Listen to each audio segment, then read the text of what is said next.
नमस्कार, मी Amita one TV news मध्ये तुम्हा सर्वांचं स्वागत करते। आज आपण पाहणार आहोत सुपरफास्ट 24 बातम्या। चला तर सुरू करूया। कोल्हापूर जिल्हा सहकारी दूध उत्पादक संघाच्या अध्यक्षपदी मंत्री हसन मुश्रीफ यांचे चिरंजीव नवीद मुश्रीफ यांची निवड करण्यात आलेली आहे। काल पार पडलेल्या जिल्हा सहकारी दूध उत्पादक संघाच्या बैठकीत हा निर्णय घेण्यात आलेला आहे। यावेळी समर्थकांनी एकच जल्लोष केला। दिल्लीत जाऊन कोणी लोटांगण घातलं आहे सर्वांनी पाहिलं आहे, असं गिरीश महाजन यांनी म्हटलं आहे।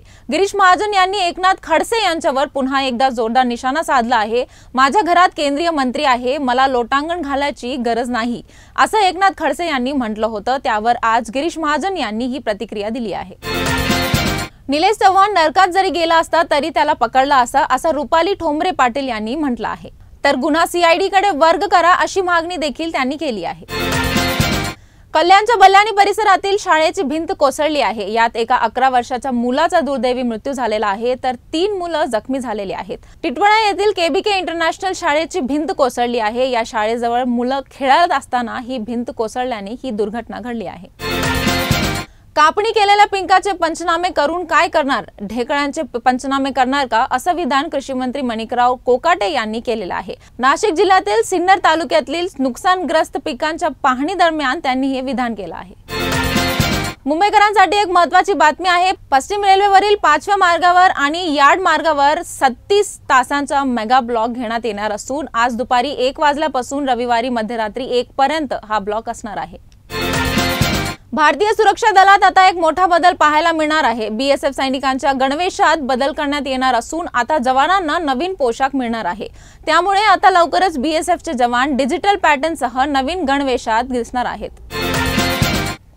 दक्षिण आफ्रिका आणि आरसीबीच्या माजी क्रिकेटपटू एबी डिलिव्हर्सच्या मुंबईत व्हीलचेअरच्या खेळाडूंपासून संवाद साधला, त्यावेळी त्याने एक मोठं वक्तव्य केल्याचं पाहायला मिळालं आहे। आरसीबी हा संघ आयपीएल मध्ये दाखल झाल्याचा आनंद आहे आणि यंदा रॉयल चॅलेंजर्स बंगळुरूचा संघ आयपीएलचं विजेतेपद पटकावेल असा मोठा दावा करत त्यांनी विश्वासही व्यक्त केला आहे।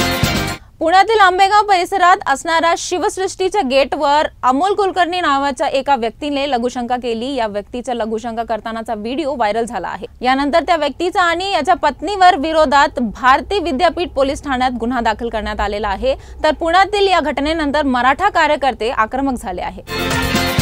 राज्यात काही दिवसांपूर्वी मराठी भाषेच्या वापराबाबत राजकीय वातावरण तापलेलं होतं। राज्याचे परिवहन मंत्री प्रताप सरनाईक यांनी हिंदी ही आता मुंबईची बोली भाषा बनली आहे, हिंदी ही आमची लाडकी बहीण आहे असं वक्तव्य केलं आहे। सरनाईकांच्या या विधानाची सध्या मोठी चर्चा आहे।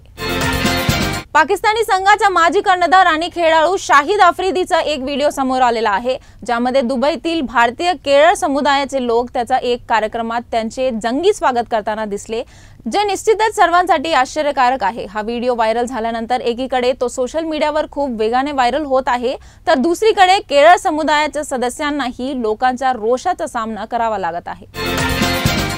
गुजरातच्या जामनगरमध्ये बेकायदेशीर बांधकामावर महानगरपालिकेने बुलडोझर चालवला आहे। महानगरपालिकेचे उपायुक्त देवेंद्र सिंग जाला यांनी म्हटलं आहे, आम्ही बांधकामात लोकांना स्थलांतरित करण्यासाठी पूर्वसूचना आणि वेळ दिला आहे। बहुतेक मालमत्ता निवासी होती, रस्त्याच्या रुंदीकरणासाठी ती पूर्णपणे पाडणे आवश्यक आहे, यामुळे वाहतूक कोंडीत काही प्रमाणात आराम मिळेल।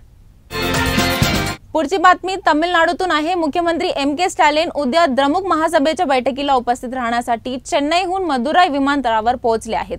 वरिष्ठ नेते आणि मंत्र्यांसह त्यांच्या विमानतळावर जोरदार स्वागत करण्यात आले आहे।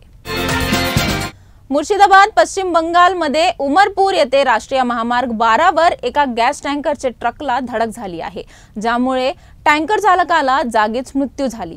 बेरहमपूरहून फरक्काला जाणारा टँकर मागून ट्रकला धडकला। महामार्गावरील वाहतूक तात्पुरती थांबली आहे। पोलीस आणि महामार्ग अधिकाऱ्यांनी मृतदेह ताब्यात घेतला आणि तो उपविभागीय रुग्णालयात पाठवला गेला।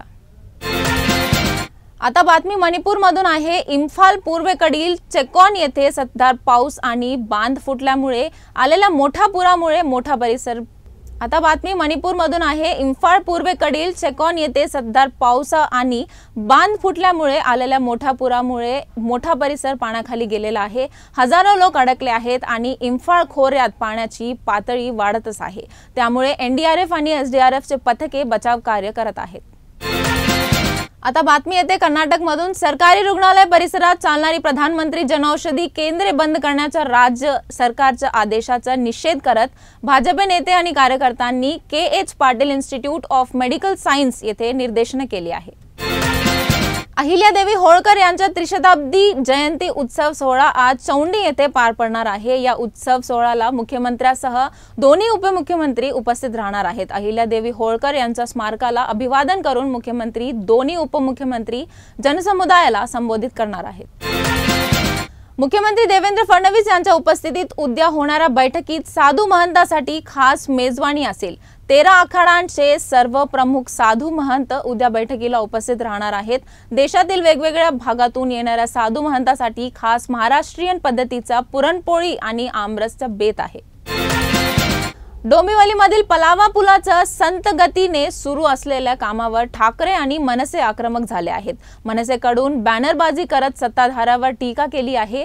संत गतीचे Guinness book of world record मध्ये नोंद झाल्याची घोषणा अशा बॅनरने सर्वांचं लक्ष वेधले आहे। माणिकराव कोकाटे हे मोकळ्या स्वभावाचे आहेत। त्यांच्या मनात काही नसते, ते फटकळपणे बोलतात। मात्र मित्र म्हणून मी त्यांना सल्ला दिलाय की मंत्री झाल्यावर जास्त बोलायचे नसते, असं राधाकृष्ण विखे पाटील म्हणाले।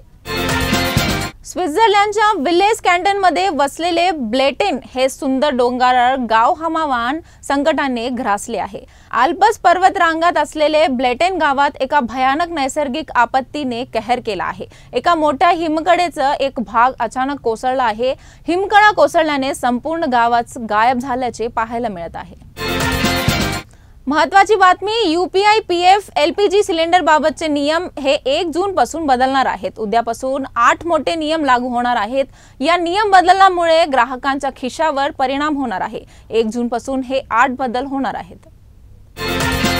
उत्तर प्रदेश येथील संभलमध्ये सकाळी 11:30 वाजता एका केमिकल कारखान्यात शॉर्ट सर्किटमुळे आग लागल्याची घटना समोर आली आहे। या घटनेत कारखान्यातील 3 कामगार भाजले आहेत। त्यानंतर आगीवर नियंत्रण मिळवण्यात आले आहे। तर बातमी मुंबईतून आहे। बोरीवली पश्चिमकडील आयसी कॉलनी येथील एका इमारतीत कार पार्किंग लिफ्ट कोसळली आहे। त्यात 2 कामगार अडकले होते। एका कामगाराचा मृत्यू झाला आहे, तर दुसऱ्यावर शताब्दी रुग्णालयात उपचार सुरू आहेत। पोलीस कोसळण्याच्या कारणाचा तपास करतायत। तर या होत्या आजच्या सुपरफास्ट 24 बातम्या। परत उद्या भेटू, तोपर्यंत पाहत रहा 1 टीव्ही न्यूज मराठी।